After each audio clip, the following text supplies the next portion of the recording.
कितनी दिलचस्प इत्तेफाक है ना दोस्तों। 6 अक्टूबर को बिहार चुनाव की तारीखों का ऐलान होता है और आज उसी के कुछ दिन बाद IRCTC घोटाले में लालू प्रसाद यादव, तेजस्वी यादव और राबड़ी देवी के खिलाफ मुकदमे चलाने का आदेश आ जाता है।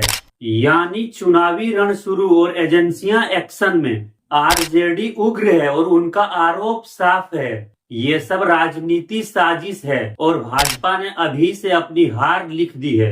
अब जरा सोचिए दोस्तों, ऐसा कैसे होता है कि दिल्ली चुनाव से पहले आम आदमी पार्टी के नेताओं पर दबिश डाली जाती है, झारखंड चुनाव से पहले हेमंत सोरेन गिरफ्तार हो जाते हैं और अब बिहार चुनाव से ठीक पहले लालू, राबड़ी और तेजस्वी को कानून के घेरे में लाया जा रहा है।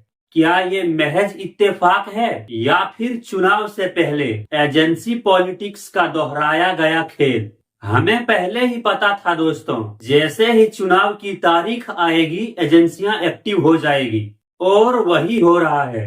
अब इंतजार कीजिए ईडी की रेड्स का, इनकम टैक्स की नोटिस का और सीबीआई के पूछताछ का।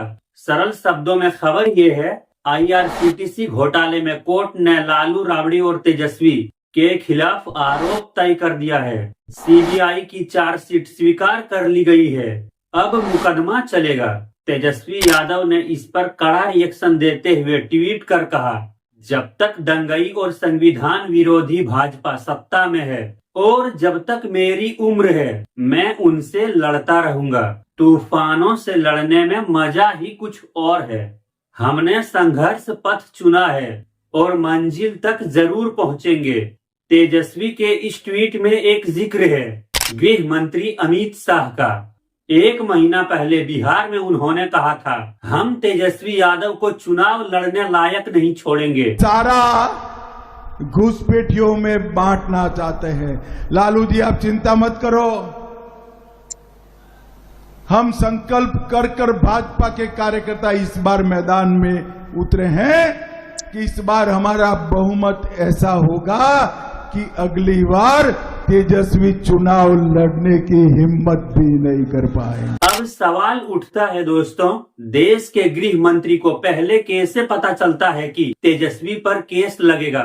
क्या ये किसी स्क्रिप्ट टाइमलाइन का हिस्सा है? जरा आप पैटर्न देखिए। दिल्ली चुनाव से पहले केजरीवाल और उसके मंत्री जेल में, झारखंड चुनाव से पहले हेमंत सोरेन गिरफ्तार और अब बिहार चुनाव से पहले आरजेडी परिवार के 3 सबसे बड़े चेहरे कानूनी जाल में। हर बार चुनाव से पहले एजेंसियां एक्टिव, हर बार विपक्ष टारगेट और हर बार सत्ताधारी सुरक्षित। तेजस्वी कहते हैं हम संघर्ष के पथ पर हैं। बिहार की जनता समझदार है, जानती है कि क्या खेल चल रहा है। 2-4 दिन आपको मसाला मिलेगा लेकिन सच्चाई लोगों को दिखेगी। तेजस्वी ने याद दिलाया, जिस लालू यादव ने रेलवे को मुनाफे में पहुंचाया, किराया घटाया, जिसे मैनेजमेंट गुरु कहा गया, उन्हीं पर अब केस चलाया जा रहा है। असल में ये मामला सिर्फ कोर्ट या केस का नहीं, ये चुनावों के बाद का भी राजनीति संकेत है। अगर महागठबंधन जीतता है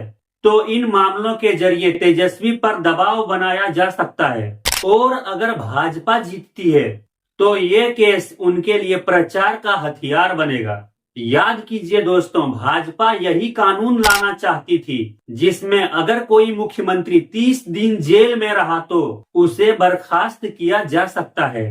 अब जरा सोचिए, क्या ये सिर्फ कानून है या विपक्षी राज्यों को गिराने का टूल? सवाल बहुत है दोस्तों, लेकिन जवाब हर बार वही, जो सत्ता के साथ है वो धुलकर साफ है, जो सत्ता के खिलाफ है वो कानून के जाल में फंसा है। राजनीति में अब वॉशिंग मशीन भी है और टाइमिंग भी, बस बटन दबाते ही सब साफ हो जाता है। दोस्तों ये तो शुरुआत है, कहानी अब और दिलचस्प होने वाला है, क्योंकि बिहार में चुनावी रण शुरू हो चुका है और एजेंसियों की चाल अब और तेज चलेगी। आपको क्या लगता है दोस्तों? अपनी राय कमेंट में जरूर लिखिए और अगर वीडियो पसंद आया हो तो वीडियो को लाइक करके अपने दोस्तों के साथ शेयर कीजिए और ऐसे ही धमाकेदार न्यूज पाने के लिए चैनल को सब्सक्राइब करके हमसे जुड़िए।